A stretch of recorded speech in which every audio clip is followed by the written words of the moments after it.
Hello everyone. Hope you all are safe in this pandemic situation. Myself Meghna Savde. On behalf of Nrityatri would like to invite you all for the series Sampradnya. Nowadays many students are pursuing performing arts as their profession, but many factors play important role in the success of the artist as a performer or as a teacher, which are the broad pathways after the completion of the academic education in their respective field. Through the series Sampradnya, with the help of the renowned teachers, Nrityatri would like to throw some light on various processes, exams, fellowships, qualities required to pursue higher studies like PhD in the performing arts. Series Sampradnya also enables young dancers to share their research work to the audience across the globe. In the series Sampradnya, Alka Lajmiji will be interviewing the teachers who have been conferred with the degree of doctorate in the performing arts. Alka Lajmiji herself is a Sangeetacharya from Gandharva Mahavidyalaya and she is a disciple of Guru Dr. Srimati Sucheta Sapekar and Guru Srimati Smita Mahajanji. Alka Lajmiji has also done her MA from Pune University. I would like to request Alkaji to commence with the series Sampradnya. Thank you. For today's session, I welcome Dr. Swati Datar, Dr. Vidula Kudekar, and Sangeetacharya Alka Lajmiji for today's session and to interview these PhD holder teachers so that we can get to know about their journey for the PhD session. I request Alkaji to commence with today's session. Thank you, Meghna ji. Namaskar. Namaste. I welcome you all to this innovative series, Sampradnya, an initiative from Nrityatri. शास्त्रीय नृत्यातील क्षेत्रात पदवी, पदव्युत्तर शिक्षण, संशोधन ह्या आणि ह्या संबंधित अनेक गोष्टींची माहिती देण्यासाठी आज उपस्थित आहेत पुण्यातील सुप्रसिद्ध नृत्य कलाकार डॉक्टर स्वाती दातार आणि डॉक्टर विदुला कुडेकर.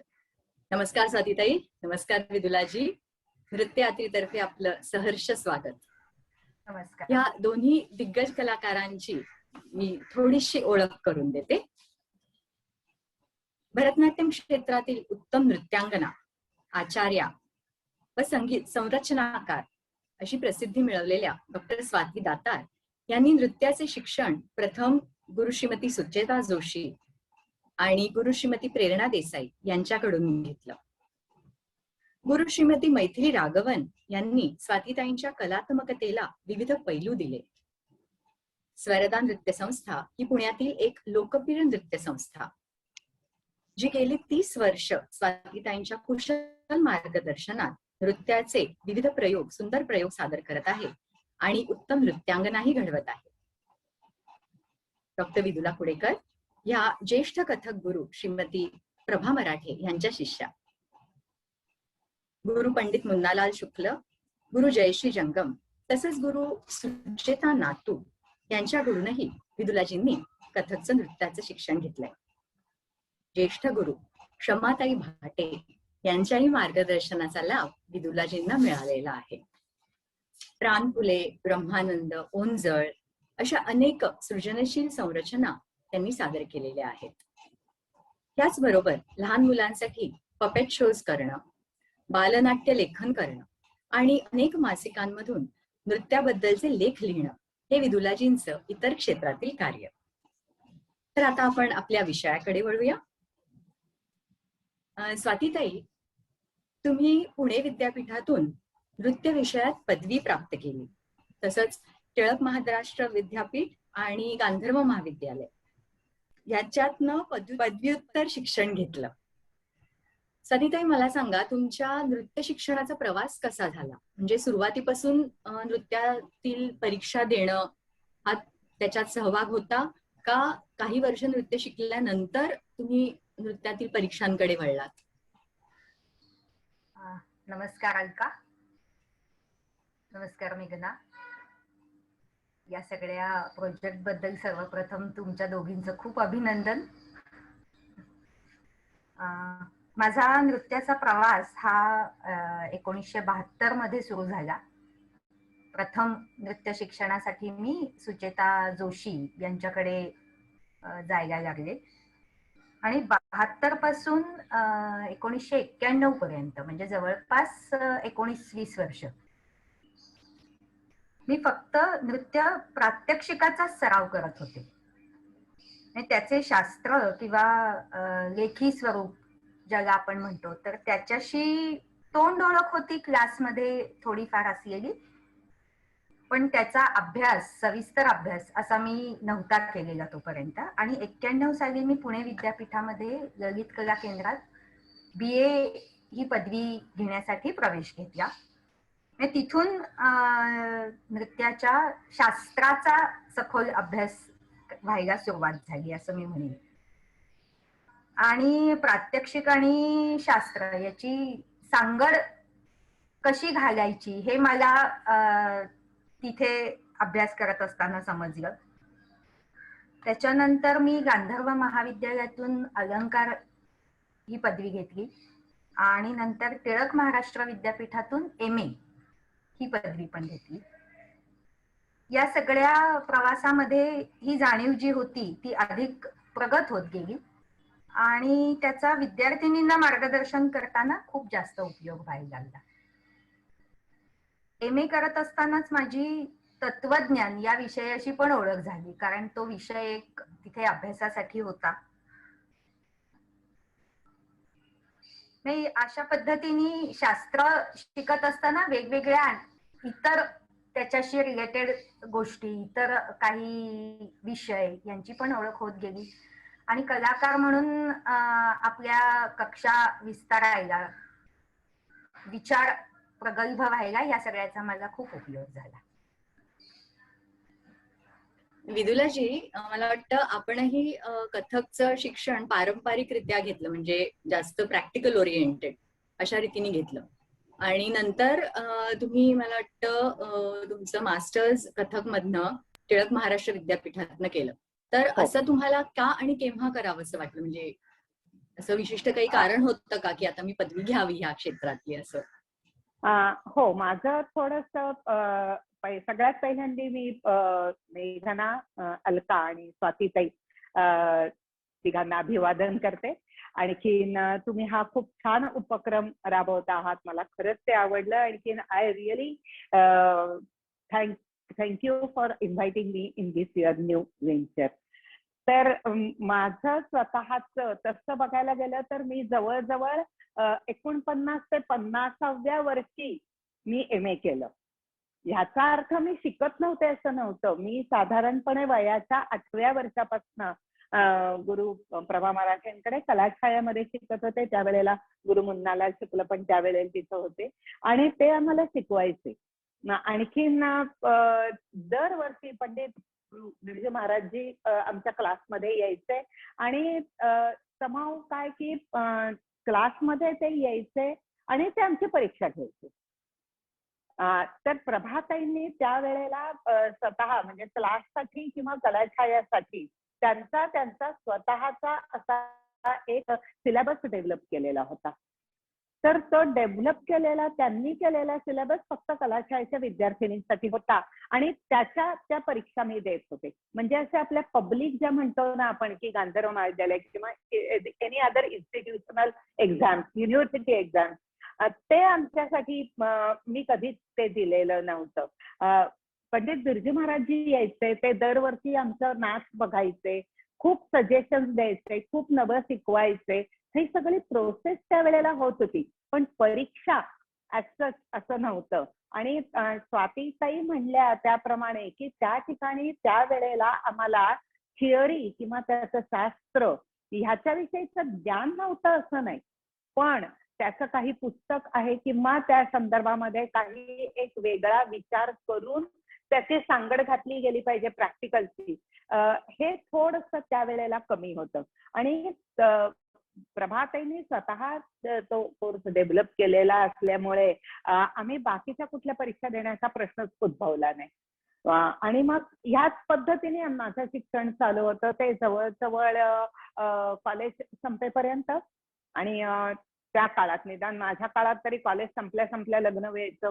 त्यामुळे लग्न झाल्यानंतर जवळजवळ 12 ते 15 वर्ष मी ह्या संपूर्ण नृत्याच्या फील्ड पासून पूर्णपणे बाहेर होते. मग त्यावेळेला मला, अर्थात आपले कसे असतात की आयुष्यामध्ये अनेक प्रकारचे फोकस बदलतात, प्रायोरिटीज बदलतात, आणि मग अनेक गोष्टींना आपण तोंड देत आपण पुढे जातो. त्यामुळे मी जवळजवळ 15 वर्ष या फील्ड पासून खूपच लांब होते. तर ह्या मधल्या 15 वर्षाच्या काळामध्ये इतके चेंजेस झाले, म्हणजे फक्त कलेच्या क्षेत्रात नाही मी म्हणते, तर त्याच्या परीक्षेच्या क्षेत्रात, त्याच्या ऍटिट्यूडच्या क्षेत्रात, त्याला अप्रोच होण्याच्या क्षेत्रात खूप बदल झाले. आणि ज्या वेळेला मी 1999 मध्ये माझा स्वतःचा क्लास सुरू केला, त्यावेळेला माझा धाकटा मुलगा पहिलीत गेला होता. म्हणजे इतक्या उशिरा मी तो क्लास माझा सुरू केला. म्हणजे कॉलेजच्या वयामध्ये मी शिकवत होते. म्हणजे पु ल देशपांड्यांचे जे मुक्तांगण रंजन केंद्र आहे सहकार नगरमध्ये, त्यावेळेला मला स्वतः पु ल देशपांड्यांनी तिथे संधी दिलेली होती शिकवण्याची. म्हणजे अगदीच आमच्या शेजारी होतं, म्हणून मी व्याख्यान ऐकायला गेले होते. आणि मग मी त्यांना विचारलं, मी प्रभाताईंकडे शिकते तर मी शिकवू का? तर त्यांनी मग म्हटलं होतं. म्हणजे मी कॉलेजच्या वयापासून शिकवत होते, पण मध्यंतरी संपूर्ण कालावधीत मी ते नव्हतं, काहीच करत नव्हते.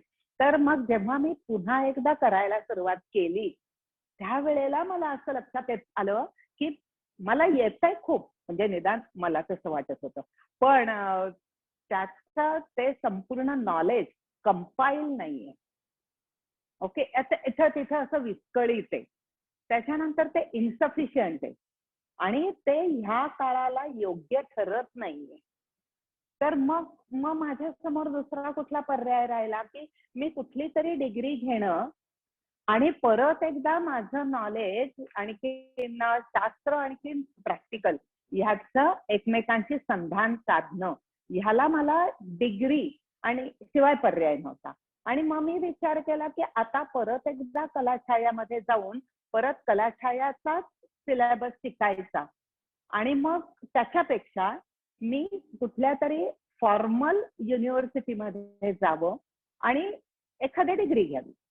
माझ्या डोक्यामध्ये खरं म्हणजे माझ्या तेव्हा विचारात होतं BA करावं, पण मी तिथं गेल्यानंतर डॉक्टर सुजाताताईंनी मला सांगितलं की अगं तू BA करण्याच्या पातळीच्या खूप वरची आहेस, म्हणजे निदान तेव्हा तरी त्यांनी मला असं सांगितलं. आणि मग तू MAच कर ना डायरेक्ट, नाही तरी तू तशी वयानेही मोठी आहेस आणि मग तू MA केलंस तर जास्त बरं पडेल. त्यामुळे मग मी टिळक महाराष्ट्र विद्यापीठामध्ये MA केलं. डॉक्टर सुजाता, तू मगाशी म्हणली सुचेता, तर ते सुजाताताई आहेत, तर सुजाता नातूंच्या अंडर मी MA केलं. आणि मग लगेच मी PhD ला ऍडमिशन घेतली की आता मला काहीच नीट करायचं नव्हतं, आणि म्हणून मग मी या पद्धतीने पुढे गेले.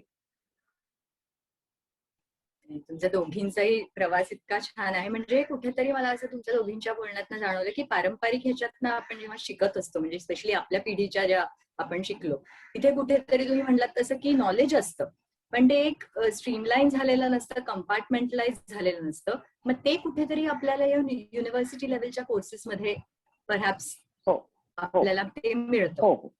तर पुढचा प्रश्न तुम्हाला दोघींनाही असा आहे की तुम्ही दोघी विद्यापीठाशी संलग्न आहात विविध भूमिकेमध्ये. म्हणजे आता स्वातीताई टिळक महाराष्ट्रामध्ये शिकवतात, किंवा आपण विदुलाजी परीक्षक म्हणून कार्यरत आहात वगैरे.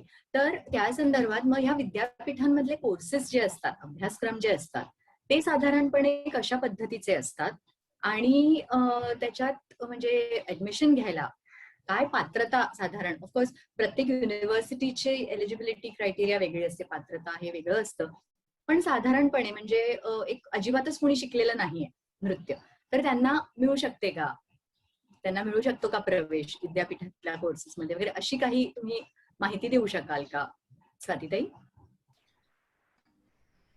हो, टिळक महाराष्ट्र विद्यापीठ जे आहे तर त्यांचे 3 लेवल्स वरती परीक्षा होतात. पहिलं जे आहे ते शालेय प्रसार विभाग असं आहे. तर त्याच्या अंडर ते डिप्लोमा कोर्स चालवतात, विच इज फॉर 7 years. म्हणजे अगदीच बेसिक पहिल्या शिकणाऱ्या मुलींपासनं साधारण म्हणजे भरतनाट्यमच्या मार्गम बद्दल जर आपण बोललो तर तिल्लाना पर्यंतचा पूर्ण पोर्शन त्याच्यामध्ये कव्हर केला जातो. थिअरीचे पण पेपर्स त्याच्यामध्ये असतातच. म्हणजे BA ला जर एखाद्या मुलीला नृत्यामध्ये BA ला ऍडमिशन घ्यायची असेल तर तिची तिथपर्यंतची सगळी तयारी डिप्लोमा कोर्स मध्ये कव्हर केलेली आहे. आणि मग बॅचलर्स डिग्री आहे, पुढे मास्टर्स डिग्री पण आहे. त्याच्या पुढची फॅसिलिटी टिळक महाराष्ट्र विद्यापीठामध्ये नाही आहे. त्याच्या पुढे मग आयदर गांधर्वचं संगीताचार्य हा एक ऑप्शन त्यांना ओपन असू शकतो, किंवा मग पुणे विद्यापीठामध्ये PhD अवेलेबल आहे. सो त्याच्यासाठी त्या मुली पुढे जाऊ शकतात. विदुलाजी, आपण सांगू शकाल का इतर काही कोर्सेस अभ्यासक्रम उपलब्ध आहेत का नृत्याच्या क्षेत्रात? हा, इतर उपलब्ध आहेत, कोर्सेस सच उपलब्ध आहेत की ते त्या युनिव्हर्सिटीमध्ये आपल्याला साधारणपणे माहितीये की सर्वसाधारणपणे BA करण्यासाठी आता जसं स्वातीताईंनी सांगितलं की शालेय पातळीवरती म्हणजे 1ली ते 10वी ह्या पातळीवरती टिळक महाराष्ट्र विद्यापीठाच्या आहेत. मला असं वाटतं भारती विद्यापीठच्या पण त्या आहेत शालेय पातळीवरती. आणि मग त्या साहजिकच आहे की मुली शाळकरी मुली असतात किंवा जे विद्यार्थी येतात ते शाळेत जात असतात आणि साइड बाय साइड आपापल्या ज्या काही आईने घातलेल्या क्लासमध्ये किंवा गुरूंकडे जाऊन त्या नृत्य शिकत असतात. आणखी ह्या पद्धतीने त्या पुढे पुढे परीक्षा देत राहतात. तर त्याच्यासाठी एलिजिबिलिटी असं काहीच नसतं, त्याला वयोगटाची मर्यादा असते की अमुक इतकी परीक्षा म्हणजे 3री परीक्षा द्यायची असेल तर अमुक एक वयोगट, मग ते त्या गांधर्वचा बदलता असतो, थोडं 1-2 वर्ष इकडे तिकडे एवढाच बदलता असतो. तर पुण्यामध्ये तरी माझ्या कल्पनेप्रमाणे टिळक महाराष्ट्र विद्यापीठ आणि भारती विद्यापीठ ह्या 2 विद्यापीठांकडे जिथे युनिव्हर्सिटी आपण म्हणू शकू त्यांच्याकडे हे शालेय पातळीवरचे कोर्सेस आहेत. आणि मग आहेत ते आपल्याला गांधर्व महाविद्यालयाचे कोर्सेस आहेत. आणि युनिव्हर्सिटी पातळीवर म्हणजे ग्रॅज्युएशन आणि पोस्ट ग्रॅज्युएशन असे कोर्सेस बऱ्यापैकी आहेत. आणि ते पुणे विद्यापीठात आहेत, भारती विद्यापीठात आहेत, टिळक महाराष्ट्र विद्यापीठात आहेत. टिळक महाराष्ट्र विद्यापीठाचा जो कोर्स आहे तो डिस्टन्स कोर्स आहे. म्हणजे त्याच्यामध्ये तुम्हाला म्हणजे इन हाऊस कोर्स ज्याला म्हणतो तसा तो नाहीये की तिथे जाऊन तुम्हाला काही लेक्चर्स अटेंड करायचे आहेत, अटेंडन्स आहे, तिथे गुरु अवेलेबल आहेत, असं नाहीये. तुम्ही तुमच्या गुरूंकडे शिकायचंय आणि मग तिथे जाऊन ते फक्त परीक्षा ऑर्गनाईज करतात की जसं गांधर्व महाविद्यालय पण करतो.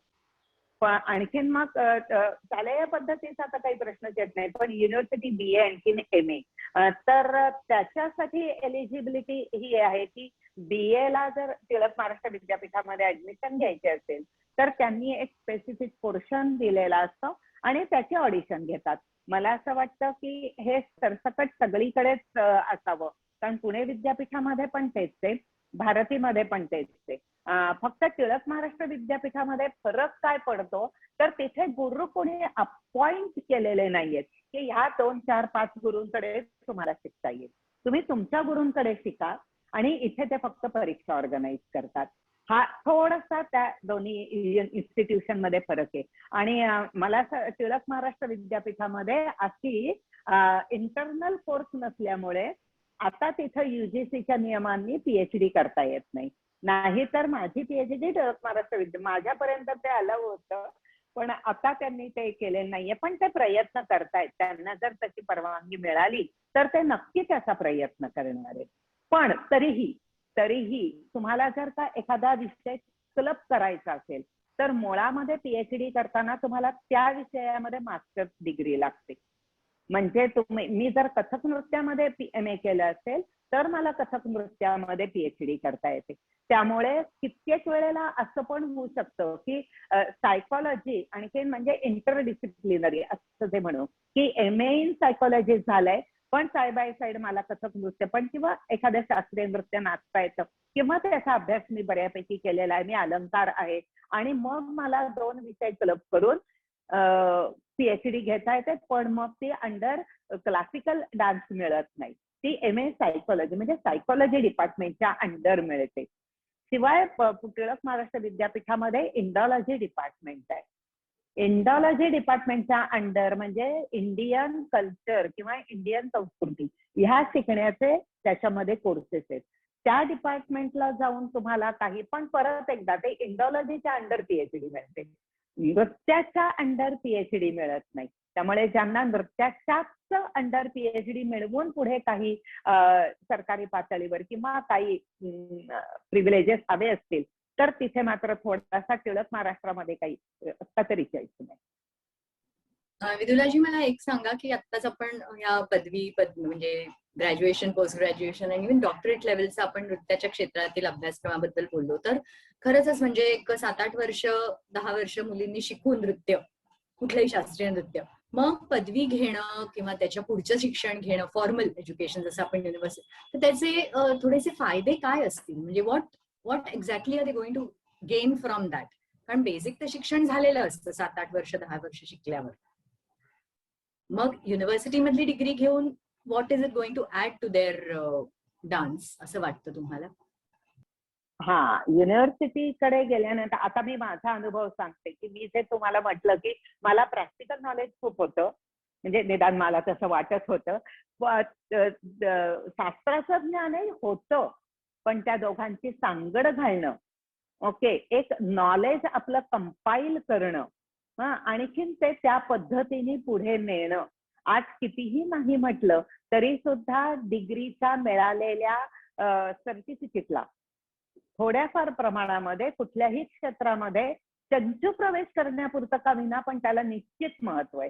शेवटी असं आहे की पुन्हा तुम्ही त्याच्यामध्ये किती माहीर होता, तुम्ही त्याच्यामध्ये कुठे पुढे जाऊ शकता किंवा तुम्ही किती त्या बाबतीत सेल्फ मोटिवेटेड आहात त्याच्यावरती पुढचं सगळं अवलंबून असतं. काहीच प्रश्न नाही त्याच्याबद्दल. MA झालात किंवा PhD झालात म्हणजे तुम्ही खूप मोठे कलाकार होता असं सुद्धा नाहीये. पण ज्या नवीन लोकांना कुठल्याही क्षेत्रामध्ये चंचू प्रवेश करण्यासाठी काहीतरी एक स्टँडर्ड डिग्री फॉर्मॅट असं असलं पाहिजे, कारण आजच्या काळामधली जी स्पर्धा आपल्याला दिसून येते त्या स्पर्धेमध्ये असं प्रत्येक ठिकाणी होत नाही ना की मी अमुक एका फील्डमध्ये गेले किंवा मला नृत्याच्या फील्डमध्ये जायचं असेल, शिकवायच्या फील्डमध्ये जायचं असलं तरी मी उभी राहते आणि मी तुला नाचून दाखवते असं नाही म्हणता येत. तुम्हाला एक तुमचा रेझ्युमे वाढवायला, तुमचा काय बायोडेटा वाढवायला तुम्हाला डिग्री ह्या गोष्टीची गरज असायलाच लागते आणि ज्ञान एकंदरीत कंपाईल करायला मला त्याची खूप गरज वाटते. स्वातीताई, अजून काही आपण सांगू शकाल का की डिग्री पोस्ट ग्रॅज्युएशन केल्यामुळे काहीतरी ऍड होतं त्यांच्या नृत्याच्या कौशल्यात? Yes, definitely. मी अगदी सुरुवातीलाच म्हटलं तसं की डिग्री घेत असताना आपण म्हणजे आता समजा BA करत असताना सुद्धा शास्त्रीय नृत्यशैलींची माहिती, नृत्याचा इतिहास हे सगळं आपण शिकतोच. हे सगळं आपण आधी पण माहित असतं आपल्याला. पण त्या व्यतिरिक्त आता टिळक महाराष्ट्र विद्यापीठामध्ये BA ला सुद्धा त्यांनी महाकाव्य असा एक विषय ठेवलाय. तर हा महाकाव्यांचा अभ्यास डिग्री जर आपण करत नसलो तर आपण महाकाव्यांचा अभ्यास नाही करायला जाणार. की मी डान्सर आहे, मी महाकाव्य कशाला शिकू? रामायण महाभारत त्यातले कॅरेक्टर्स मी माझ्या नाचात वापरेन, पण मी त्याचा अभ्यास कशाला करायला पाहिजे? किंवा शिलप्पदिकारम हे जे आपलं टेक्स्ट आहे तर शिलप्पदिकारमचा अभ्यास का करायला पाहिजे? या गोष्टींकडे बघण्याचा एक दृष्टिकोन बदलतो. किंवा एक कॅरेक्टरायझेशन, आपण ऍज अ डान्सर आपल्याला वेगवेगळे कॅरेक्टर्स लागतातच, तर त्याचं कॅरेक्टरायझेशन कसं असतं, काय असतं, हे नृत्याशी त्या कॅरेक्टर्सना जोडण्यासाठी त्याचा अभ्यास आपल्याला कसा उपयोगी पडतो ते एक उपयोगी होतं. त्याच्यानंतर नाट्यशास्त्राचा अभ्यास एरवी आपण नाही एवढा लक्ष देऊन केला जात. आपल्याला त्यातलं काय हवं आहे, आपल्या उपयोगी काय आहे तेवढे श्लोक पाठ करायचे. ते सुद्धा परीक्षा द्यायचीच असते म्हणून श्लोक पाठ करायचे. पण ते बाबा ते श्लोक तुमच्या नृत्याशी पण तुम्ही जोडू शकता.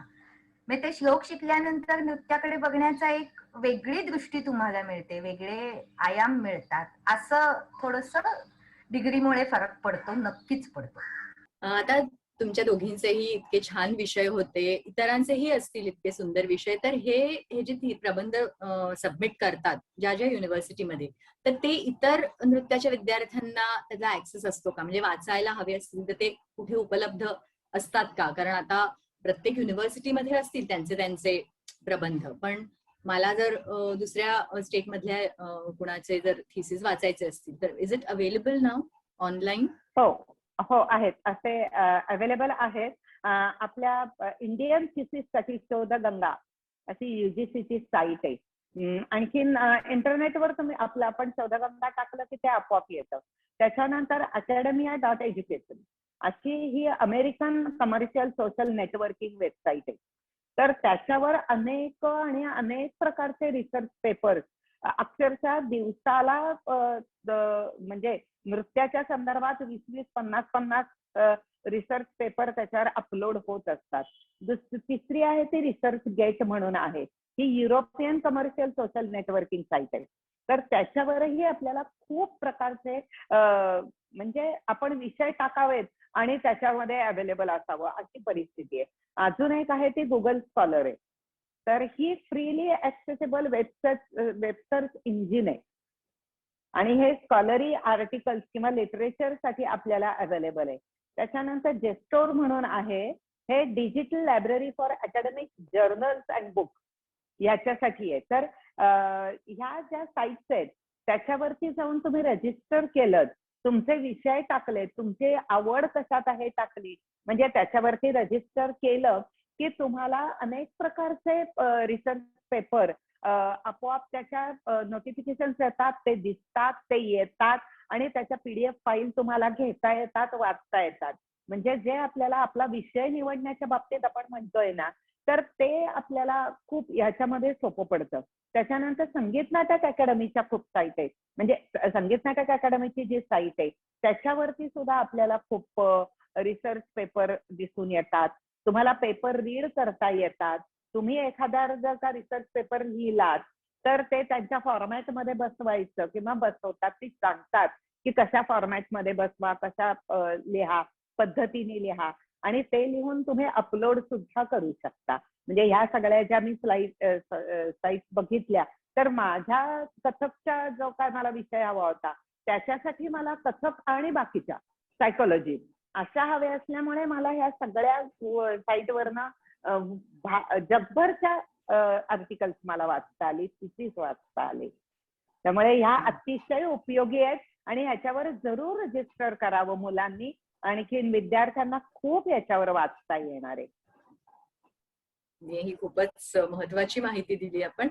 तुम्ही म्हणालात की संगीत नाटक अकॅडमीच्या वेबसाईटवर आपण सुद्धा, म्हणजे आता जे विद्यार्थी आहेत त्यांनी सुद्धा रिसर्च करून पेपर जर हे करायचं असेल तर त्याला काहीतरी त्यांचे एलिजिबिलिटी किंवा असं काही असतं का?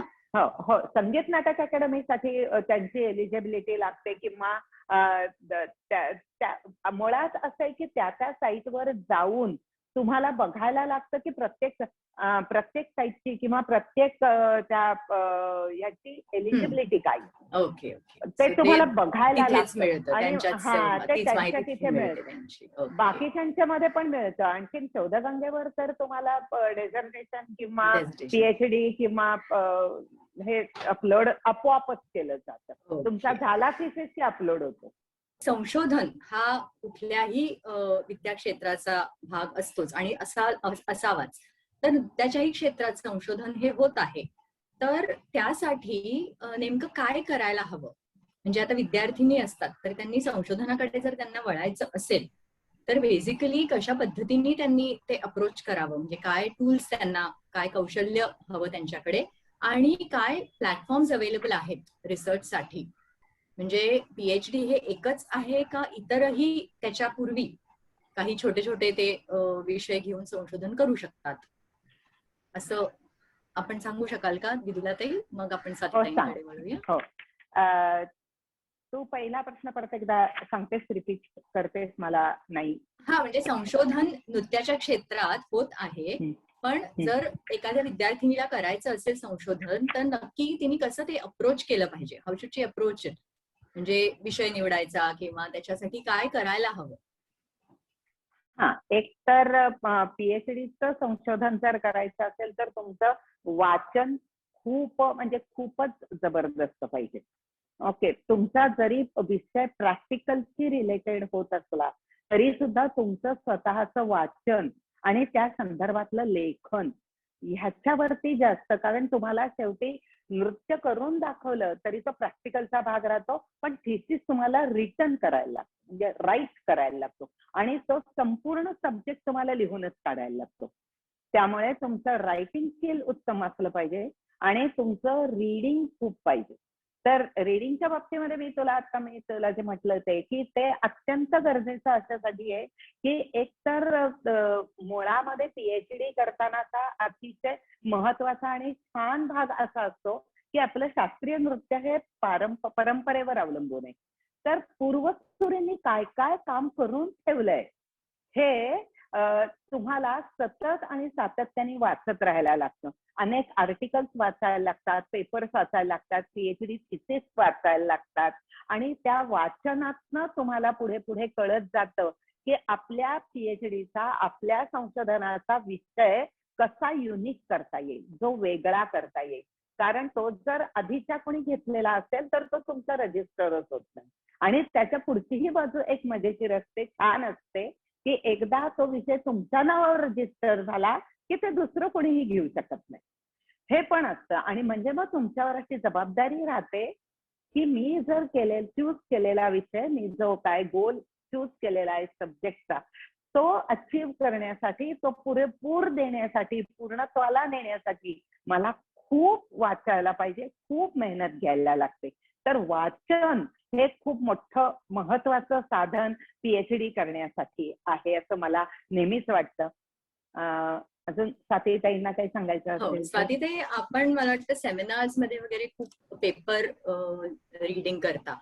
तर अशा पद्धतीचे जेव्हा पेपर्स प्रेझेंट करायचे असतात तर कसं विद्यार्थ्यांनी त्याची तयारी केली पाहिजे? किंवा म्हणजे हे युनिव्हर्सिटी लेवललाच होतं का इतरही काही प्लॅटफॉर्म्स अवेलेबल आहेत विद्यार्थ्यांना की जिथे ते आपलं काहीतरी मत मांडू शकतील किंवा आपण काहीतरी विचार केलेला मांडू शकतील, असे काही प्लॅटफॉर्म्स आहेत का? आणि असतील तर कशा पद्धतीने त्यांनी, म्हणजे आता विदुलाताईंनी तर सांगितलंच आपल्याला की वाचन झालं पाहिजे, लिखाणाची सवय पाहिजे, तर मग अजून काही त्याच्यात तुम्ही सांगू शकाल का की स्किल्स आवश्यक आहेत? विदुलाताईंच्या लिखाणाची सवय असायलाच पाहिजे किंवा करून घ्यायला पाहिजे या विधानाशी मला वाटतं मला खूप सहमत व्हावंसं वाटतंय. कारण मी जेव्हा पीएचडी करायची असं ठरवलं तेव्हा टिळक महाराष्ट्र विद्यापीठात डॉक्टर श्रीपाद भट हे विभाग प्रमुख होते आणि मी त्यांना खूप वेळेला असा प्रश्न विचारायची की सर, अहो माझा विषय जो आहे तो प्रत्यक्ष करून म्हणजे प्रात्यक्षिकाशी संबंधित आहे, तर युजीसी मध्ये असं नाही का की बाबा बाकीचे चॅप्टर्स मी लिहीन पण जे मला माझ्या नृत्यातनं प्रूव्ह करायचंय ते मी प्रत्यक्ष करून दाखवीन ना, त्याची सीडी मी सबमिट करीन. ते म्हणजे ते सगळं तुम्ही करा पण तरीही तुम्हाला ते लिहून काढावंच लागेल. म्हणजे माझ्या विषयामध्ये मला त्या नृत्यातनं किंवा शंकराचार्यांच्या स्तोत्रामध्ये नृत्याचे कंटेंट कसे आहेत, ते कसे दाखवता येतील, असा जर माझा विषय होता तर ते कसे दाखवता येतील हे लिहून काढण्यामध्ये खूप काही मजा नव्हती.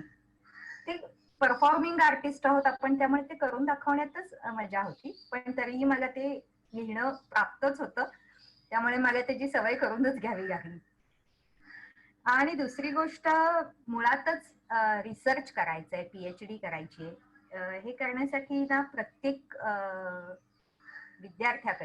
विद्यार्थिनीकडे एक शोधक किंवा जागरूक वृत्ती असायला पाहिजे असं मला वाटतं. म्हणजे त्यांना ना खूप शंका पडल्या पाहिजेत, प्रश्न पडले पाहिजेत आणि मग ते प्रश्नांची उत्तरं शोधण्यासाठी काहीतरी आपण धडपड केली पाहिजे, ती मिळाली पाहिजेत उत्तरं आपल्याला, असे एक अर्ज असायला पाहिजे. कारण प्रश्न खूप वेळेला पडतात, पण ते प्रश्न विचारायचंही धाडस काही वेळेला नसतं मुलींच्याकडे, की बापरे हे विचारलं तर कोणी हसेल का, हा अगदीच वेड्यासारखा प्रश्न आहे का, बाळबोध प्रश्न आहे का, असं पण त्यांना वाटतं. पण मी माझ्या क्लासमध्येही मुलींना नेहमी सांगते की तुमचा प्रश्न कितीही बाळबोध असू दे, तुम्ही विचारा. तुम्ही विचारल्याशिवाय तुम्हाला तुमच्या शंकांची उत्तरं मिळणार नाहीयेत आणि त्या शंका दूर झाल्याशिवाय तुम्हाला तो विषय कळणारच नाहीये. त्यामुळे प्रश्न पडले पाहिजेत, ते विचारले पाहिजेत आणि प्रत्येक गोष्टीचं कारण मला असं वाटतं की शोधायची आपण एक सवय लावून घ्यायला पाहिजे. ज्यांना पीएचडी करायचंय त्यांना, की हे अमक्यांनी सांगितलंय म्हणून ते तसं आहे नाही. त्यांनी सांगितलंय ते विद्वानच आहेत, पण त्यांनी असं का सांगितलंय, त्यांच्या सांगण्याच्या पाठीमागे नक्कीच काहीतरी कारण असतं असं मला वाटलं म्हणून मी लिहिलं असं कुठल्याच ग्रंथांमध्ये नाहीये. त्याच्या पाठीमागे नक्कीच ठोस कारण असतं. सो ते कारण समजून घेण्याचा जर म्हणजे त्या मुळापर्यंत जाण्याचा एक प्रयत्न किंवा विचार विद्यार्थिनींचा असेल तर त्यांना पीएचडी कडे वळणं आणि ते अभ्यासक्रम पुरा करणं हे दोन्ही शक्य होतं. डॉक्टरेट म्हणजेच विद्यावाचस्पती ही पदवी प्राप्त करणं काही सोपं नाही. आताच तुमच्या दोघींच्याही बोलण्यातनं जाणवलं की खूप सारा अभ्यास, खूप सारं वाचन, लिखाण करणं आवश्यक आहे. बरं, आपले परत आपले जे प्रेफरन्सेस आहेत, म्हणजे जसं स्वातीताई म्हणाले की परफॉर्म करून दाखवणं इज व्हॉट आय प्रिफर, पण इथे प्रबंध आपल्याला लिहून सबमिट करायचा असतो, सो तिथे लिखाणच करावं लागतं. अशा ज्या काही प्रोसेसेस आहेत, तर विषय कसा निवडावा, म्हणजे काय असावं त्या विषयामध्ये, काय आशय असावा, असं काही त्याच्यात स्पेसिफिक असतं का? आणि मग ती प्रोसेस साधारणपणे कशी असते थिसिस लिहिण्याची किंवा तो विषय मांडण्याची, असं काही सांगू शकाल का विदुलाताई? तुमचा विषय मला वाटतं कथकचे हे होते की त्याचे फायदे, म्हणजे इतरही फायदे व्यक्तिमत्व विकासासाठी, बरोबर?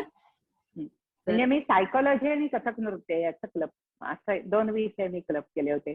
त्यामुळे माझे गाईडही 2 होते, की गुरु शमा बाटे माझ्या कथकसाठीच्या होत्या आणि डॉक्टर श्यामला बनारस ज्या सायकोलॉजिस्ट त्या माझ्या गाईड होत्या. त्यामुळे मला तोही एक महत्वाचा भाग होता.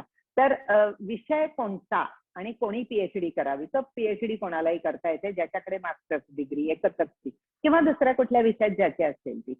आता तो कसा विषय कसा निवडायचा, तर त्याच्यासाठी आपल्याला सतत रिव्ह्यू ऑफ लिटरेचर, म्हणजे आपल्याला सतत वाचत, मी आता जे म्हटलं ते की वाचत राहायला लागतं.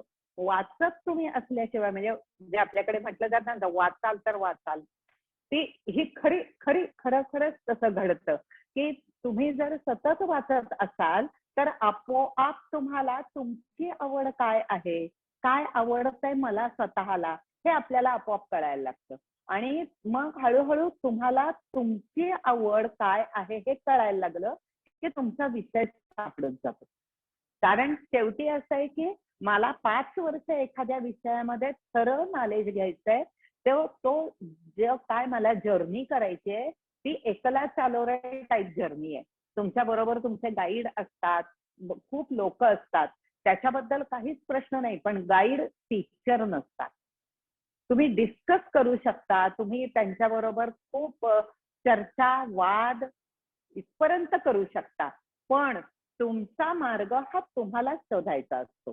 त्यामुळे पीएचडी करताना तुम्हाला अतिशय आवडणारा विषय, मग केवढा तरी एक कथक विषय किंवा एखादा कुठलाही विषय घेतला तरी तो इतका प्रचंड मोठा असतो आणि इतका हॉरिझॉन्टली तो पसरलेला असतो, तर त्याच्यामध्ये तुम्हाला स्वतःला एक बारीकसा मुद्दा घेऊन असं डीप डीप डीप डीप अगदी पार ज्वालामुखीपर्यंत जायला लागतं, म्हणजे पृथ्वीच्या सेंटर पर्यंत जायचं असतं. ब्रॉडर विषय घेऊन कुठल्याही पीएचडी मध्ये चालत नाही. तर एक छोटासा मुद्दा घ्यायचा आणि तो खूप डीप डीप डीप डीप न्यायचा. तो डीप जातानाच, म्हणजे आपल्याला माहिती असतं की आपलं डेस्टिनेशन आपल्याला दिसत असतं, पण ती ऍक्च्युअली जर्नी जी असते ती इतकी प्रचंड हळूहळू तिला फाटांडे फुटत जातात आणि तरीही परत परत आपल्याला जागेवरती येऊन डीप डीप जायला लागतं. आणखीन आता स्वातीताई म्हणल्या तसं की त्याच्यासाठी की सतत शोधक वृत्ती ही असायला लागते. मला काय आवडतं ह्याचा पुरेपूर विचार करून आणि मग आपल्याला पीएचडीच्या दिशेने जाता येतं. विषय तुम्हाला कोणताही घेता येतो, तो तुमच्या आवडीचा पाहिजे. आणि मला इथे एक सांगावंसं वाटतं की तो थोडासा समाजाला उपयुक्त पण असावा. समाजाला उपयुक्त असावा, कलेसाठी उपयुक्त असावा. आणि नॅचरली इतकं ज्या वेळेला लोक मेहनत घेतात त्यावेळेला तशाच पद्धतीचा आपला विषय आपण बाय डिफॉल्टच तिकडे जायला लागतो की आपल्याला ह्या विषयाचा सगळ्यांना उपयोग व्हावा. आपला विषय जो होता त्याबद्दल काही डिटेल्स सांगू शकाल का विदुलाताई? हो, आपला माझा जो डॉक्टरेटचा विषय होता तो.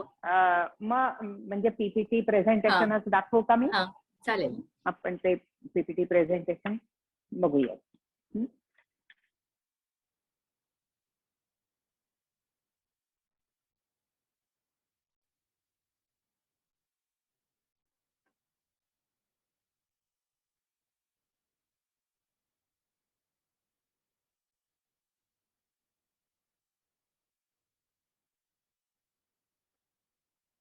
माझा विषय होता कथक नृत्य छंदातून जीवन कौशल्यांचा विकास.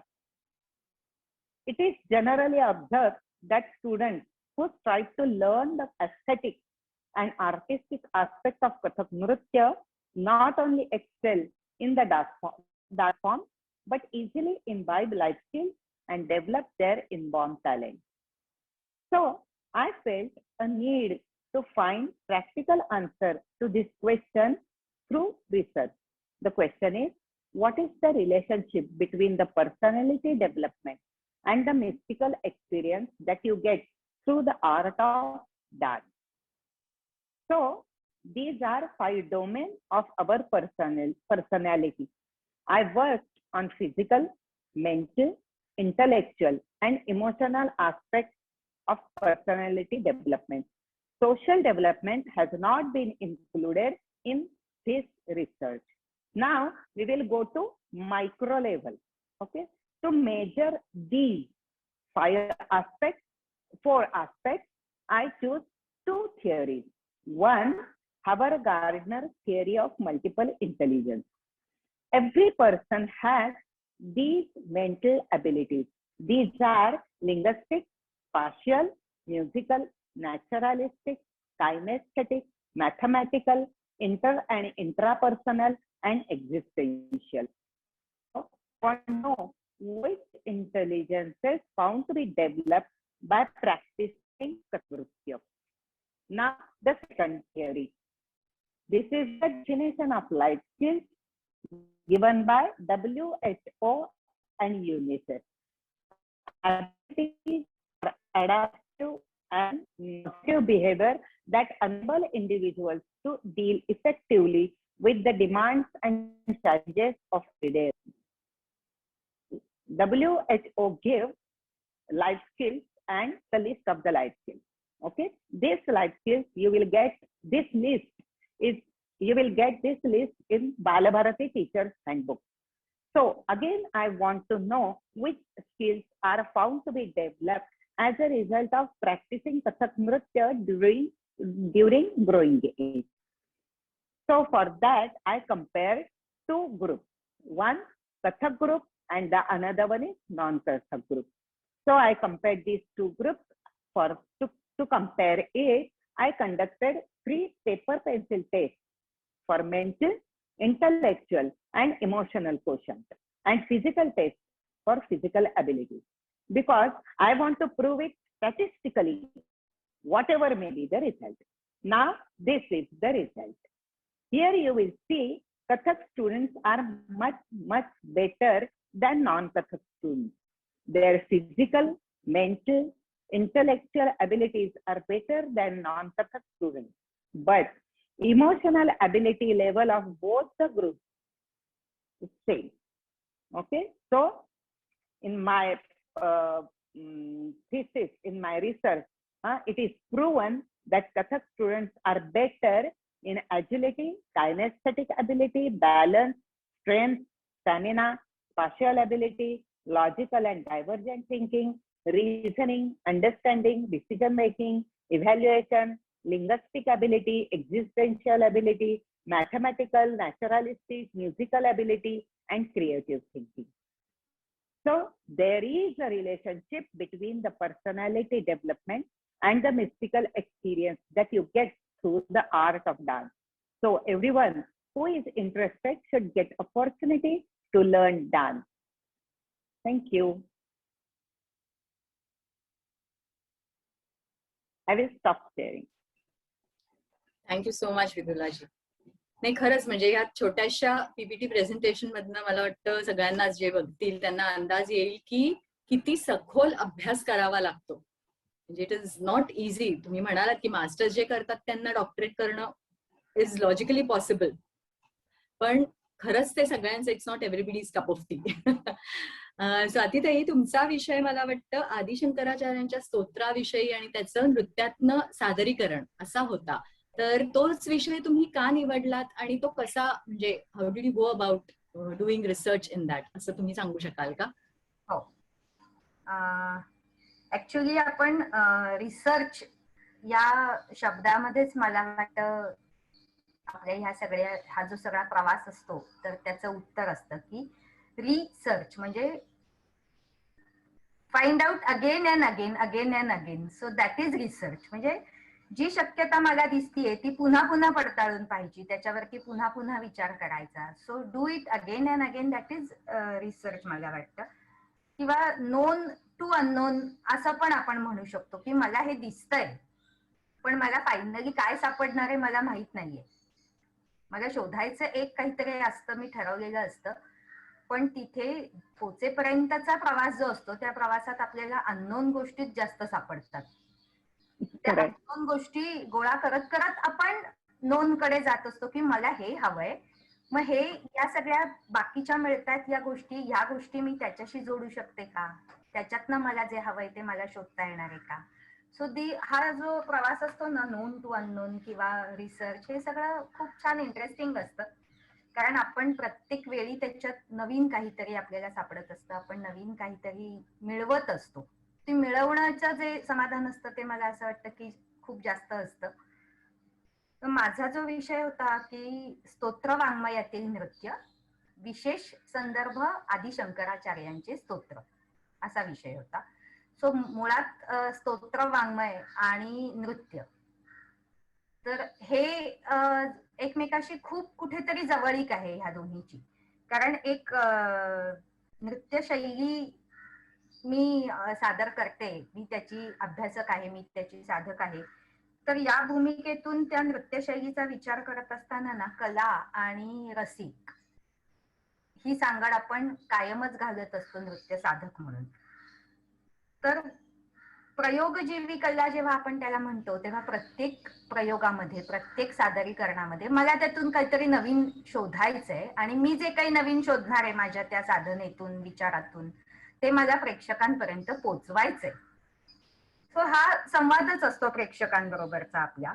त्यामुळे त्या जे काही भाव मला प्रकट करायचे त्या भाव प्रकटातून रसनिष्पत्ती करणं हे प्रत्येक कलाकाराचं आपलं ध्येय असतं. तर हे ध्येय शोधत असतानाच मला स्तोत्र वाङ्मयाचा अभ्यास करण्याचा एक योग आला होता. तर त्यावेळेला त्या स्तोत्र वाङ्मयाचा अभ्यास करत असताना मला असं सापडलं की हे आपल्या नृत्याशी, म्हणजे त्याचा विषय, त्याचा आशय, हे सगळंच आपल्या नृत्याशी खूप जवळीक साधणार आहे. किंवा आपण जे म्हणतो की नृत्याचं किंवा कुठल्याही कलेचं अंतिम ध्येय काय असतं, तर मोक्षप्राप्ती. मोक्षप्राप्ती म्हणजे आपल्या दृष्टीने काय असतं तर रसनिष्पत्ती असं. तर म्हणजे जसं स्तोत्रांमधनं अंतिम ध्येय परमेश्वराची प्राप्ती, तसं आपलं अंतिम ध्येय रसनिष्पत्ती, ज्याला आपण ब्रह्मानंद सहोदर असंच म्हणतो. सो ब्रह्मानंद सहोदर म्हणजे हे मोक्षप्राप्तीच्या जवळच झालं. सो दोन्हीचं उद्दिष्ट जर एकच असेल तर नक्कीच मला त्याच्यामध्ये खूप साधर्म्य सापडू शकतं. अशा दृष्टीने मी स्तोत्र वाङ्मयाचा विचार करायला सुरुवात केला. मग त्याच्यामध्ये आपल्याला ऐगिरी नंदिनी वगैरे सारखी स्तोत्र खूप आहेत.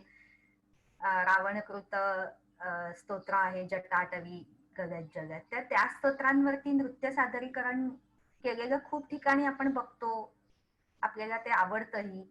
आणि दुसरी गोष्ट, प्रेक्षकांमध्ये जे असतात त्या प्रेक्षकांना, ज्यांना नृत्यातलं शास्त्रीयत्व कळत नसतं पण त्यांना नृत्य कळत असतं, म्हणजे चांगलं नृत्य, वाईट नृत्य, त्याचा आस्वाद कसा घ्यायला पाहिजे हे त्यांना नक्की कळत असतं. तर अशा प्रेक्षकांना ते आवडतंय, रुचतंय असं पण लक्षात येत गेलं. आणि मग शंकराचार्यांच्या, मी जेव्हा मगाशी म्हटलं तसं की अध्यात्म, फिलॉसॉफी या गोष्टींची ओळख झाली MA करत असताना. सो त्यातून मग द्वैत, अद्वैत, मग शंकराचार्य, मग त्यांची स्तोत्र, अशा सगळ्या विचारांमधनं मी फायनली असं पोचले की नाही, माझ्या शंकराचार्यांच्याच स्तोत्रांमधलं नृत्य शोधायचंय. सो असा माझा प्रवास होता आणि मग त्यातून नृत्याचे संदर्भ मी त्या स्तोत्रांमध्ये शोधत गेले. पण मग एक्झॅक्टली आता ते रजिस्ट्रेशन करावं लागतं आपला विषय हे झाल्यावर. मग ते रजिस्ट्रेशन झाल्यावर काय प्रोसेस असते, म्हणजे डिरेक्टली प्रबंध लिहायला सुरुवात करायची का आधी त्याच्यावर, कारण तुमचा तर परफॉर्मिंगशी निगडीत होता बरोबर विषय. सो तुम्ही थोडीशी ती प्रक्रिया सांगू शकाल का, की साधारण हे टप्पे गाठावे लागतात? आपला एक विषय ठरल्यानंतर आपल्याला त्या विषयावरती आधी कोणी काम केलेलं आहे का, आपण त्या विषयावरती रजिस्ट्रेशन करू शकतो का, हे शोधायला लागतं.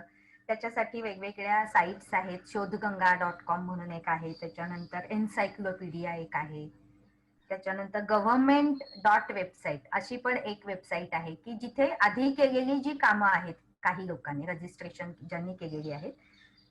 इंडिया पोर्टल म्हणून एक आहे. या सगळ्या ठिकाणी आपल्याला आधी ज्यांनी कामं केलेली आहेत. त्याच्यानंतर एक ते कुटुंबशास्त्रींनी एक लिहिलेलं आहे, ज्याच्यामध्ये त्यांनी आतापर्यंत झालेल्या कामांवरती एक समरी म्हणू आपण, आढावा घेतलेला असं एक असतं. तर ते आधी आपल्याला शोधायला लागतं. मग त्याच्यात आपला कुठे विषय नाहीये, मग we can go for the registration. Registration करतानाच मुळात आपल्याला एक सिनॉप्सिस सबमिट करावा लागतो आणि त्या सिनॉप्सिस मध्ये बाबा मी कुठल्या विषयावर काम करू इच्छिते, मी याच विषयात का काम करू इच्छिते, मला त्यातनं काय शोधायचंय, माझं एम काय आहे आणि त्याच्यासाठी मी कशा कशा पद्धतीने माझे टप्पे काय असतील हे करत असताना. म्हणजे आपल्याला थिसिस जो काही त्याची पेजेस होणार असतील तो भाग नंतरचा असतो, पण त्याच्यामध्ये आपल्याला प्रकरणं तर करावीच लागतात. सो माझ्या थिसिस मध्ये कुठली कुठली प्रकरणं असू शकतील, त्याच्यामध्ये मी काय काय अभ्यास करणार आहे, हे सगळं आपल्याला सिनॉप्सिस एक सबमिट करावं लागतं. आणि मग आपण जे सिनॉप्सिस सबमिट केलेलं असतं त्याप्रमाणे आपल्याला एक एक प्रकरणं जी आपण घेतलेली असतात त्याचं सबमिशन करावं लागतं लिहून. आणि त्याला एक 6-6 महिन्याचे टप्पे दिलेले असतात त्यांनी. 6 महिने, 8 महिने, नाही झालंय थोडं पुढे वाढवून घ्या, होऊ शकतं असं, कारण त्या प्रोसेसमध्ये की मला हे हवंय पण मला हे नाही सापडत आहे. सो त्याच्यासाठी ते वेगवेगळे टप्पे असतात. टोटल 5 किंवा 6 वेळेला तुम्हाला सबमिशन करायची असतात आणि मग फायनल थिसिस तुमचा सबमिट करायचा असतो. हा सुंदरच प्रवास असेल हा सगळा जो संशोधनाचा असतो तो.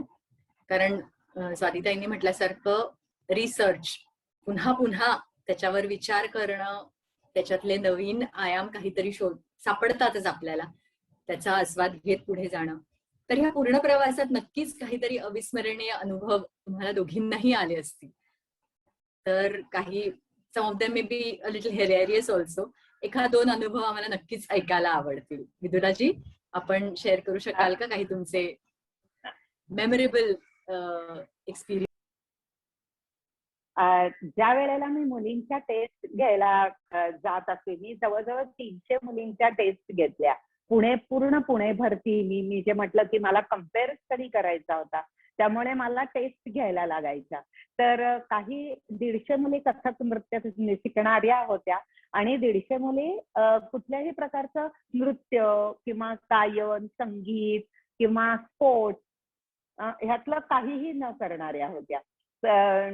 त्यामुळे मला 300 मुलींच्या टेस्ट वेगवेगळ्या शाळांमधनं घ्यायला मिळाल्या आणि त्यावेळेला मला खूप मजेशीर अनुभव येत गेले. विशेषतः मला सांगायचं वाटतं की कथक नृत्य नाचणाऱ्या मुलींचे अनुभव तर मला माहितीच होते, कारण माझा पण क्लास आहे.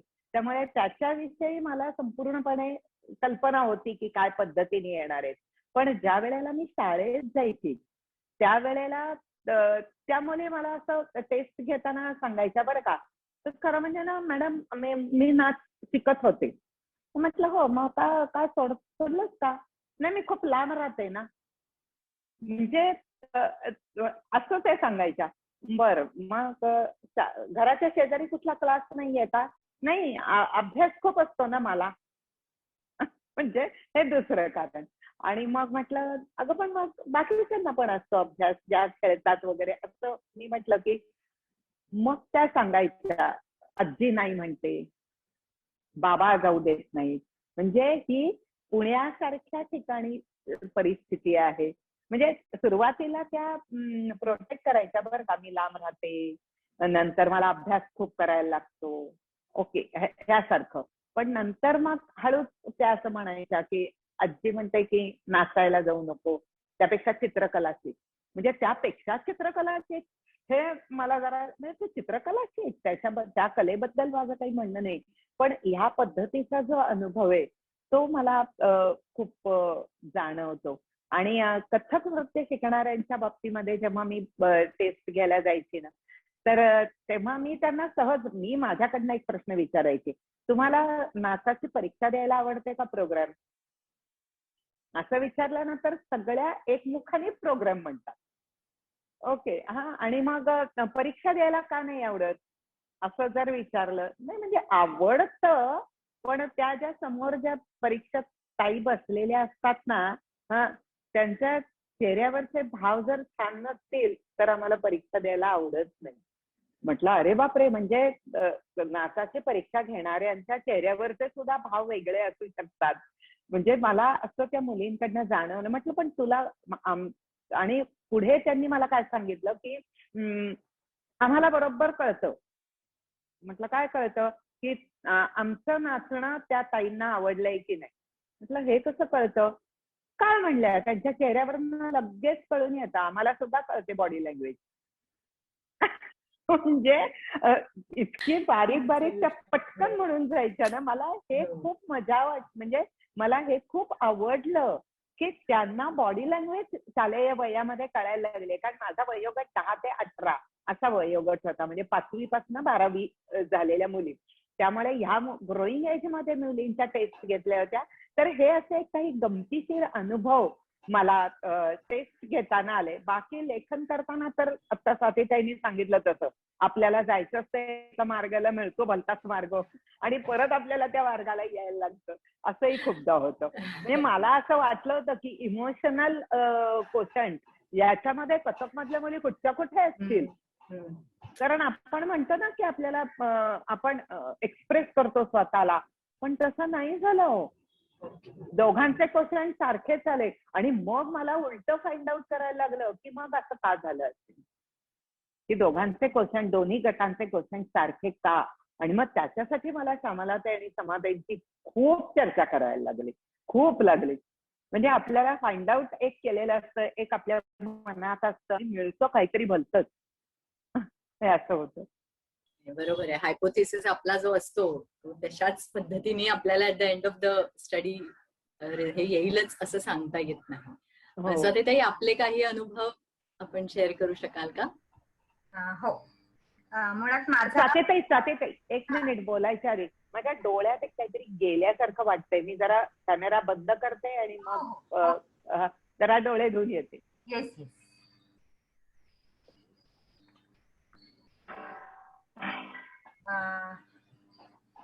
मला ऍक्च्युली माझा विषय जो काही आहे तर त्याच्यामध्ये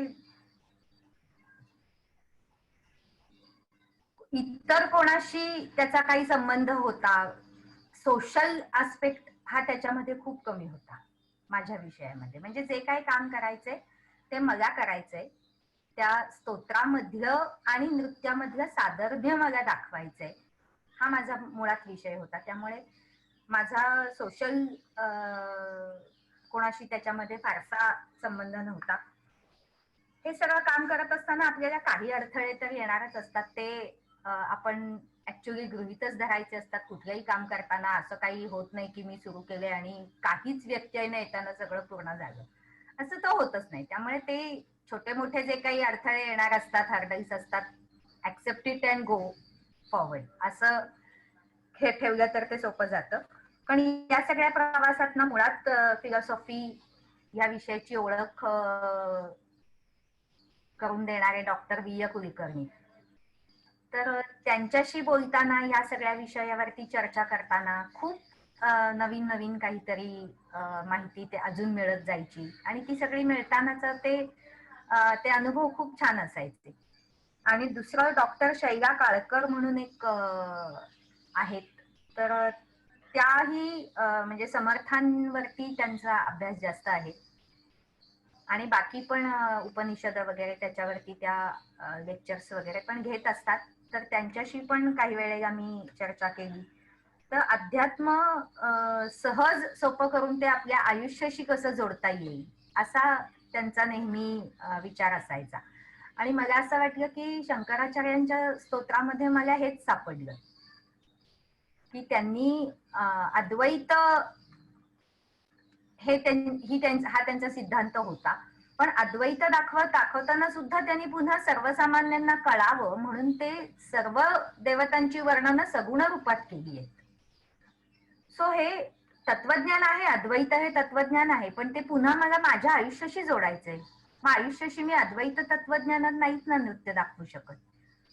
मग मला ते सगुण रूपात जे त्यांनी दाखवलंय त्या सगुण रूपात त्यांनी जी काही वर्णनं केली आहेत ती वर्णनं करत असताना त्यांची जी काही भाषा शैली आहे, रसाळता आहे त्याच्यातली, ती त्यांनी जी काही उपमा वापरलेल्या आहेत, तर त्या सगळ्यांमधनं मला नृत्य दिसायला लागलं होतं.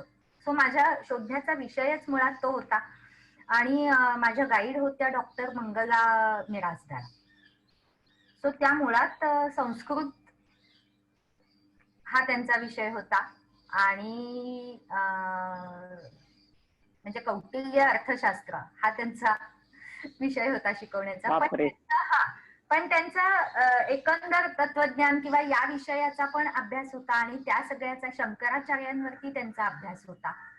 त्यामुळे शंकराचार्यांची ओळख करून घेताना, त्यांचं तत्वज्ञान समजून घेताना हा एक वेगळा मुद्दा मला त्यांच्याकडनं प्रत्येक वेळी मिळत गेला. किंवा शंकराचार्यांच्या म्हणजे त्या मला नेहमीच सांगायच्या की अगं तुझ्या नृत्यातलं मला काही समजत नाही, पण शंकराचार्य तुला समजून घ्यायचेत ना ते मी समजावून सांगेन तुला. मी म्हणलं हो बरोबर, तुम्ही शंकराचार्य मला समजावून सांगा, मग मी ते माझ्या नृत्याशी जोडणार आहे. त्यामुळे हे त्यांच्याबरोबरचं पण जे इंटरॅक्शन होतं ते सगळं खूप छान असायचं.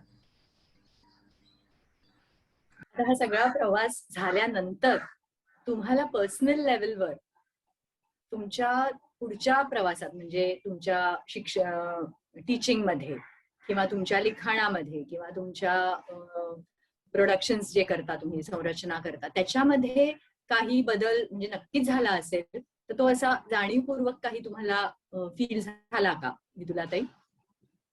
हो, मला जाणीव अशासाठी अशी झाली की मुळात मी PhD केली ती स्वांत सुखाय. मला स्वतःला खूप आवडलं काम करायला, आणखीन अभ्यास करायला आवडत होता आणि म्हणून परत एकदा मोठ्या वयामध्ये अभ्यास करून आपण काहीतरी करावं, आणखीन त्याच्यामध्ये एक छोटीशी का होईना आपण एक अचिव्हमेंट करावी या उद्देशाने. म्हणजे प्रत्येकाची तशी डेस्टिनेशन ठरलेली असते आणि PhD करताना तर ते डॉक्टर वगैरे असं दिसत असतं आपल्याला समोर, पण ऍक्च्युअली जो जर्नी असतो त्याच्यामधनं येत जाणारे जे अनुभव आहेत, आता स्वाती त्यांनी सांगितलं तसं की सगळंच काही अगदी इझिली झालं असं नाहीये. अनेक प्रकारचे अपडाऊन्स येतात, टर्न्स येतात आणि ते पार करत करत जेव्हा तुम्ही जाता तेव्हा ती जर्नीच इतकी आनंददायी वाटते.